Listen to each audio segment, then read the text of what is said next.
Hello, मैं welcome करता हूँ आपको अपने चैनल पे। और आज का टॉपिक है फाइंड योर ट्रू हैप्पीनेस। तो ये वीडियो एंड तक देखें ताकि आपको पता चल सके। आइए चलते हैं। एक इंटरेस्टिंग सी स्टोरी बताता हूँ मैं। एक बेगर था जो कि भीख मांग रहा था रोड पर। फिर एक बंदा गुजरा वहाँ से, उसको बोलने लगा कि यार मुझे थोड़े पैसे दे दो। तो उस बंदे ने बोला मेरे पास तो देने के लिए है कुछ नहीं। और वो भिखारी तकरीबन 3 साल से उस रोड पे बैठा था और भीख मांग रहा था। तो उसने बोला उसको, तुम ये किस चीज़ के ऊपर बैठे हुए हो? बेगर को बोला। बेगर ने बोला ये तो मेरा एक डब्बा है। तो उस स्ट्रेंजर ने बोला कि यार ये डब्बा तुम खोल के देखो, इसके अंदर क्या है। तो उस भिखारी ने उस डब्बे को खोला और अंदर देखा, उसके अंदर सोना था। तो कभी भी उस भिखारी ने 2 साल के अंदर अंदर कभी भी उस डब्बे को खोल के नहीं देखा था। लेकिन जब उसने खोल के उस डब्बे को देखा, जिस डब्बे के ऊपर वो रोज बैठता था, उस डब्बे के अंदर सोना था। इस एग्जाम्पल से हमें ये सीखने को मिलता है कि जो वो बाहर भीख मांग रहा था लोगों से, उसको बाहर भीख नहीं मांगनी चाहिए थी। बस उसको अपना अंदर का डब्बा खोल के देख लेना चाहिए था कि उसके अंदर क्या है।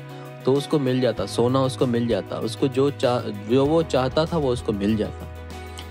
तो इसी एग्जाम्पल को अगर हम देखें और अगर लोगों की तरफ देखें, लोग क्या करते हैं, अपनी हैप्पीनेस बाहर ढूंढते हैं। भीख जो है, उनकी भीख बाहर है, वो बाहर भीख मांगते हैं। वो अपना अंदर का डब्बा नहीं खोल के देखते, अपने अंदर नहीं झांकते, अपने अंदर नहीं देखते कि उनको खुशी अंदर ही मिलेगी, बाहर थोड़ी मिलेगी। बाहर जितनी भी चीज़ें हैं जिनको वो चेज करते हैं, जिनके पीछे वो भागते हैं, वो टेम्पररी हैं सब।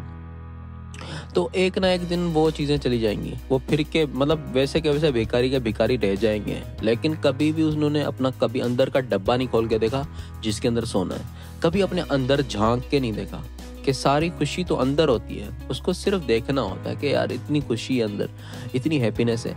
लेकिन हम क्या करते हैं, मुझे वो चीज़ नहीं मिली, मुझे ये नहीं मिली, मुझे वहाँ जाना है, ये करना है, वो करना है। कुछ नहीं करना भाई, अंदर देखो, अंदर खुशी होती है। और अगर जो भी चीज़ों के पीछे भागते जाओगे तो खुशी ख़त्म हो जाएगी, एक भिखारी की तरह बन जाओगे। इस खूबसूरत दुनिया में बस आप खुश रहें। ऐसा मत करें कि किसी भी चीज़ के पीछे भागते जाएं सारी ज़िंदगी। यार मेरे पास वो चीज़ नहीं है, मैं ये चीज़ मेरे पास नहीं है, मेरे पास आईफोन X नहीं है, मेरे पास आईफोन वो नहीं है, मेरे पास लैम्बोर्गिनी नहीं है, मेरे पास वो नहीं है, इसलिए मैं हैप्पी नहीं हूँ।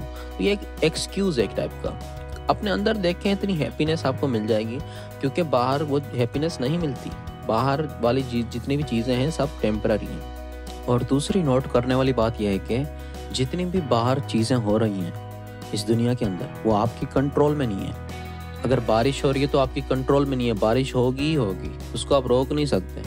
आप ये नहीं बोल सकते कि आज बारिश क्यों हुई है।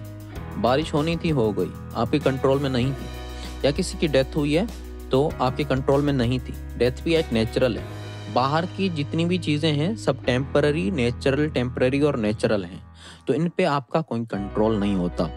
तो इन चीज़ों के पीछे अगर आप बोलें कि यार इन सारों के ऊपर मैं रूल करूं और इनकी वजह से आप उदास दुखी हो जाएं, तो ये बिल्कुल एक पागलपन है। तो आप बिल्कुल अपने अंदर देखें, क्योंकि आप सिर्फ अपना अंदर की दुनिया कंट्रोल कर सकते हैं। बस अंदर जो ख्यालात आते हैं उनको कंट्रोल करें। अंदर जितने भी आप अगर गलत सोचते हैं, नेगेटिव सोचते हैं, तो आप उसको इम्प्रूव करें। और एक ना एक दिन आप महसूस करेंगे कि ये दुनिया बिल्कुल जन्नत की तरह है और आप बहुत खुश रहेंगे, बहुत खुश। आपको ट्रू हैप्पीनेस मिल जाएगी। तो मेरे चैनल को सब्सक्राइब करें और शुक्रिया देखने का।